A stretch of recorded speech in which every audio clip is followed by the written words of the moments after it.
사랑하는 성도 여러분, 오늘 우리가 함께 묵상할 말씀은 요한복음 2장에 기록된 가나 혼인잔치입니다.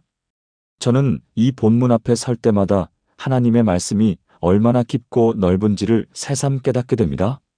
우리는 이 사건을 예수님께서 물로 포도주를 만드신 첫 번째 기적으로 기억합니다. 그것은 분명 맞습니다. 하지만 성령께서는 이 본문을 통해 우리에게 훨씬 더 깊은 진리를 말씀하고 계십니다. 혼인잔치라는 배경, 부족해진 포도주, 물을 담는 도랑아리들, 그리고 그 물이 변화된 포도주. 이 모든 요소들이 단순히 기적의 놀라움을 전하기 위한 것만은 아닙니다. 요한복음 기자는 성령의 감동으로 이 사건을 복음서의 첫 표적으로 기록하면서 예수 그리스도가 누구신지, 그분이 이 땅에 오신 목적이 무엇인지를 우리에게 계시하고 있습니다. 그런데 많은 성도들이, 때로는 말씀을 전하는 우리 사역자들조차도 이 본문의 깊은 의미를 충분히 묵상하지 못하고 지나칠 때가 있습니다. 우리는 기적 그 자체에 감탄하다가 정작 하나님께서 이 기적을 통해 우리에게 보여주시려는 더 큰 그림을 놓치고 있는지도 모릅니다. 오늘 이 시간 우리 함께 이 말씀 앞에 겸손히 서서 성령께서 우리 마음의 눈을 열어주시기를 기도하며 가나 혼인잔치가 우리에게 전하는 복음의 깊은 의미를 발견하는 은혜의 시간이 되기를 소망합니다. 사랑하는 성도 여러분, 오늘 우리가 함께 살펴볼 가나 혼인잔치 이야기는 요한복음 2장 1절부터 11절까지 기록된 예수님의 첫 번째 표적입니다. 그런데 많은 분들이 이 사건을 단순히 물이 포도주로 변한 기적 정도로만 이해하고 계십니다. 하지만 요한은 이 사건을 통해 훨씬 더 깊은 영적 메시지를 전하고 있습니다. 42세 서울 강남구에 사시는 김정훈 집사님은 지난 2024년 여름 이 말씀을 묵상하다가 자신의 신앙생활을 완전히 새롭게 이해하게 되었다고 간증하셨습니다. 그분은 15년간 교회를 다니면서도 이 본문을 그저 예수님의 능력을 보여주는 이야기로만 받아들였다고 합니다. 요한복음 2장 1절을 보면 사흘째 되던 날 갈릴리 가나에 혼례가 있어 예수의 어머니도 거기 계시고라고 기록되어 있습니다. 여기서 사흘째라는 표현은 단순한 시간 표시가 아닙니다. 요한복음 1장에서 예수님께서 제자들을 부르신 사건들이 연속적으로 일어나는데 그 마지막 날이 바로 이 혼인잔치가 열린 날입니다. 성경학자들은 이 사흘을 창세기의 창조 사건, 그리고 예수님의 부활과 연결시켜 해석합니다. 새로운 창조의 시작을 알리는 것입니다. 그런데 잔치 중에 포도주가 떨어지는 중대한 문제가 발생합니다. 당시 유대 문화에서 혼인잔치에 포도주가 떨어진다는 것은 단순한 실수가 아니라 신랑 집안의 큰 수치였습니다. 이는 준비 부족과 무능력을 드러내는 것이었고 평생 동네에서 손가락질을 받을 수 있는 심각한 사건이었습니다. 48세 부산 해운대구의 이선미 권사님은 2025년 초 이 부분을 깊이 묵상하면서 자신의 삶에서 영적으로 고갈된 상태를 깨닫게 되었다고 고백하셨습니다. 겉으로는 신앙생활을 열심히 하는 것처럼 보였지만 내면의 기쁨과 능력이 바닥난 상태였다는 것입니다. 믿음의 가족 여러분, 요한복음 2장 3절에서 마리아는 예수님께 포도주가 없다고 말합니다. 이것은 단순한 정보 전달이 아닙니다. 마리아는 예수님께 문제를 해결해 달라고 직접 요청하지 않았습니다. 그저 상황을 아뢰었을 뿐입니다. 이것이 바로 진정한 기도의 본질입니다. 우리는 종종 하나님께 구체적인 해결책까지 제시하며 기도합니다. 이렇게 해주세요, 저렇게 해주세요 하면서 말입니다. 그러나 마리아는 문제를 제시하고 예수님의 방법을 기다렸습니다. 예수님의 반응은 더욱 흥미롭습니다. 4절에서 여자여 나와 무슨 상관이 있나이까 내 때가 아직 이르지 못하였나이다라고 말씀하십니다. 많은 분들이 이 표현을 예수님께서 어머니를 냉정하게 거절하신 것으로 오해합니다. 그러나 여자여라는 호칭은 당시 존경의 표현이었고 예수님은 이제 자신의 공적 사역이 시작됨을 선포하신 것입니다. 더 이상 마리아의 아들로서가 아니라 메시아로서 행동하시겠다는 의미입니다. 35세 대전 서구에 거주하는 최현우 청년은 2024년 가을 직장에서 부당한 대우를 받으며 하나님께 원망하던 중 이 말씀을 통해 큰 깨달음을 얻었습니다. 자신이 원하는 때와 방법을 강요하던 기도가 얼마나 교만한 것이었는지 깨달았다고 합니다. 그는 이후 하나님의 때를 기다리는 법을 배우기 시작했고 6개월 후 더 좋은 조건으로 이직할 수 있는 기회가 왔다고 간증했습니다. 마리아는 5절에서 하인들에게 그가 시키는 대로 하라고 말합니다.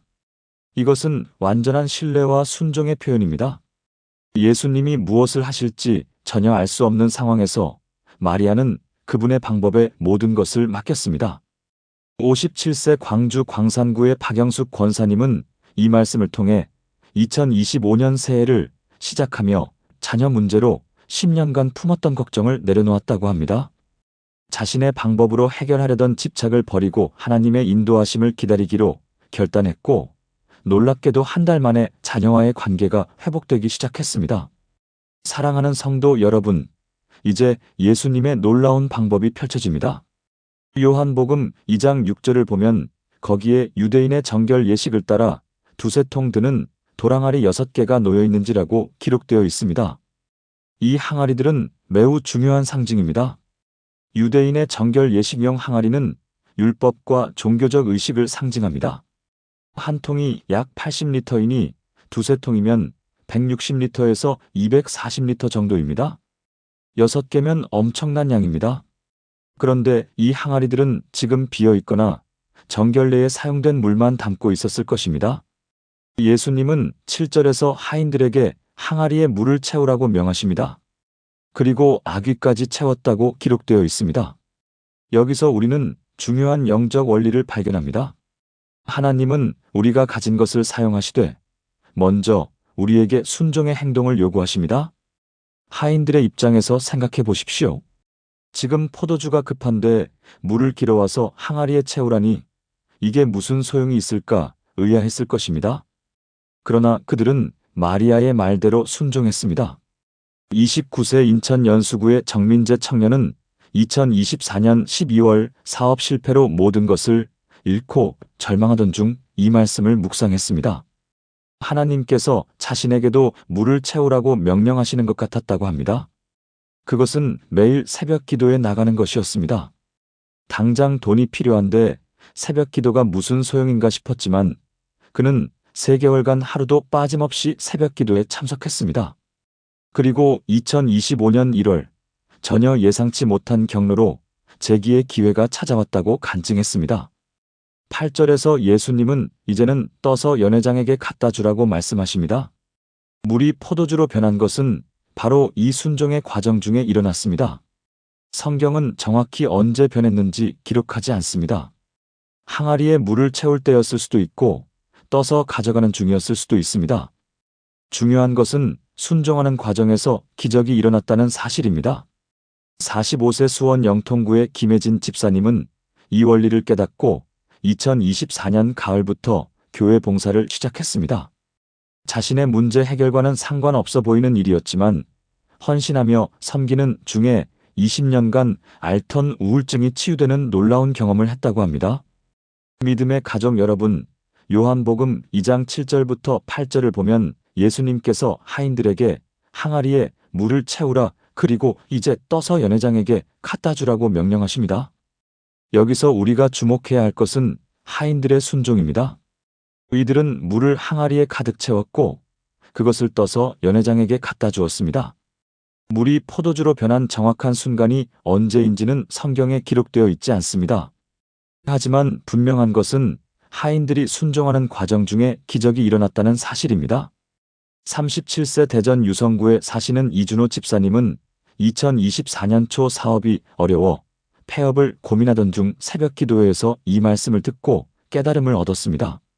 자신의 판단으로는 이해되지 않지만 하나님의 말씀대로 순종하기로 결단했고 인간적으로는 손해처럼 보이는 정직한 거래 방식을 고집했습니다.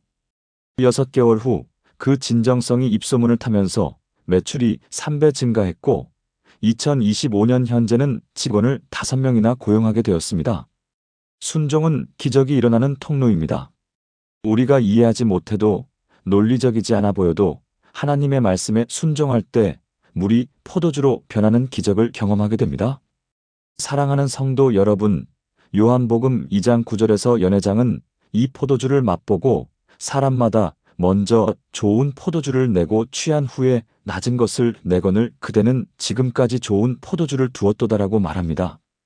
여기서 우리는 하나님의 역사하심의 특징을 발견합니다. 세상은 처음에 좋은 것을 주고 나중에는 질 낮은 것을 줍니다. 연애할 때는 친절하다가 결혼 후에는 변하고 입사 초기에는 대우해 주다가 나중에는 함부로 대하는 것이 세상의 방식입니다. 그러나 하나님은 정반대입니다. 처음보다 나중이 더 좋습니다. 29세 광주 서구에 사시는 최은영 자매님은 2023년 교통사고로 6개월간 입원했습니다. 처음에는 왜 이런 고난이 오는지 원망했지만 병상에서 성경을 깊이 묵상하며 하나님과의 관계가 회복되었습니다. 퇴원 후 그 경험을 바탕으로 병원 환자들을 위한 봉사 사역을 시작했고 2025년 현재 30명의 자원봉사자와 함께 매주 5개 병원을 방문하며 위로 사역을 펼치고 있습니다. 고난이 축복의 통로가 된 것입니다. 하나님께서 주시는 것은 시간이 갈수록 더 좋아집니다. 믿음의 가족 여러분, 요한복음 2장 11절은 이렇게 기록합니다. 예수께서 이 첫 표적을 갈릴리 가나에서 행하여 그의 영광을 나타내심에 제자들이 그를 믿으니라. 이 구절이 핵심입니다. 요한은 이 사건을 단순한 기적이 아니라 표적이라고 부릅니다. 표적은 무언가를 가리키는 것입니다. 이 표적은 예수님의 영광을 나타냈고 그 결과 제자들이 믿음을 갖게 되었습니다. 가나 혼인잔치의 진짜 의미는 바로 이것입니다. 예수님께서는 우리 삶의 부족함과 공허함을 채우시되 풍성하고 최상의 것으로 채우시는 분이심을 보여주신 것입니다. 45세 부산 해운대구에 사시는 강민수 장로님은 2024년 중반 20년 다니던 회사에서 정리해고를 당했습니다. 절망 속에서 이 말씀을 붙들고 기도했고 3개월 후 이전 연봉의 1.5배를 제시하는 회사에 이직하게 되었습니다. 더 놀라운 것은 새 직장이 주일 출근이 없어 신앙생활에 집중할 수 있게 된 것입니다. 하나님은 우리 인생의 빈 항아리를 최고의 포도주로 채우십니다. 이것이 가나 혼인잔치가 전하는 복음의 핵심입니다. 사랑하는 성도 여러분, 이제 우리는 가나 혼인잔치의 가장 깊은 비밀 앞에 서 있습니다. 왜 하필 이 사건이 예수님의 첫 번째 표적이었을까요? 왜 병 고치시는 기적도 죽은 자를 살리시는 역사도 아닌 혼인잔치의 포도주였을까요? 여기에 하나님의 놀라운 설계가 숨어 있습니다. 요한복음 전체를 관통하는 핵심 주제가 바로 이 장면에 압축되어 있기 때문입니다. 구약의 율법 시대를 상징하는 정결 예식의 물이 신약의 은혜 시대를 상징하는 최상의 포도주로 변화된 것입니다. 이것은 단순한 물질의 변화가 아닙니다. 옛 언약에서 새 언약으로의 전환을 선포하는 예언적 사건이었습니다. 48세 김정훈 집사님은 20년간 교회를 다녔지만 이 진리를 깨닫는 순간 눈물을 멈출 수 없었다고 고백했습니다. 제가 그동안 율법의 물로 제 영혼을 채우려 했구나. 그런데 주님은 은혜의 포도주를 주시려 하셨구나 하는 깨달음이 밀려왔다는 것입니다. 믿음의 가족 여러분, 예수님은 지금도 우리 삶의 빈 항아리를 채우고 계십니다. 당신의 메마른 관계를, 고갈된 열정을, 소진된 믿음을 최상의 은혜로 변화시키고 계십니다. 이것이 바로 90%가 놓치고 있는 가나 혼인잔치의 진짜 의미입니다. 사랑하는 하나님 아버지, 가나 혼인잔치를 통해 당신의 영광을 보여주심에 감사합니다. 우리의 부족함을 아시고 마리아처럼 주님께 나아가는 믿음을 주시옵소서. 율법의 물이 은혜의 포도주로 변화되듯 우리의 삶도 주님의 손길로 새롭게 하소서. 순종의 발걸음을 내디딜 때 기적이 일어남을 믿게 하시고 주님이 예비하신 가장 좋은 것을 끝까지 두시는 분임을 고백합니다. 이 첫 표적을 통해 나타난 예수 그리스도의 영광을 우리도 날마다 경험하게 하시고 제자들처럼 더욱 깊은 믿음으로 주님을 따르게 하옵소서. 예수님의 이름으로 기도드립니다. 아멘. 사랑하는 성도 여러분, 오늘 우리는 가나 혼인잔치라는 익숙한 이야기 속에 감춰진 놀라운 진리를 발견했습니다. 이것은 단순히 포도주가 떨어진 난처한 상황을 해결한 사건이 아니었습니다. 마리아의 중보기도, 정결 예식 항아리의 상징, 순종의 능력, 최상의 것을 마지막까지 남겨두시는 하나님의 섭리, 그리고 무엇보다 구약에서 신약으로 넘어가는 구속사의 대전환을 선포하신 예언적 표적이었습니다. 55세 이현숙 권사님은 이 설교를 듣고 30년 신앙생활이 새로워졌다고 간증했습니다. 지금 여러분의 삶에도 포도주가 떨어진 것 같은 순간이 있습니까? 관계가 메말랐습니까? 사역의 열정이 식었습니까? 재정이 고갈되었습니까? 바로 그 자리가 하나님의 기적이 시작되는 곳입니다. 주님께 나아가십시오. 그리고 그분의 말씀에 순종하십시오. 항아리에 물을 채우는 것처럼 보이지만 그 순종의 끝에는 최상의 포도주가 기다리고 있습니다. 이 영상이 은혜가 되셨다면 좋아요 버튼으로 아멘을 고백해 주시고 구독과 알림 설정으로 다음 말씀도 함께 나누시기 바랍니다. 여러분의 가정과 교회에 관한 혼인잔치의 기적이 날마다 일어나기를 주님의 이름으로 축복합니다. 샬롬.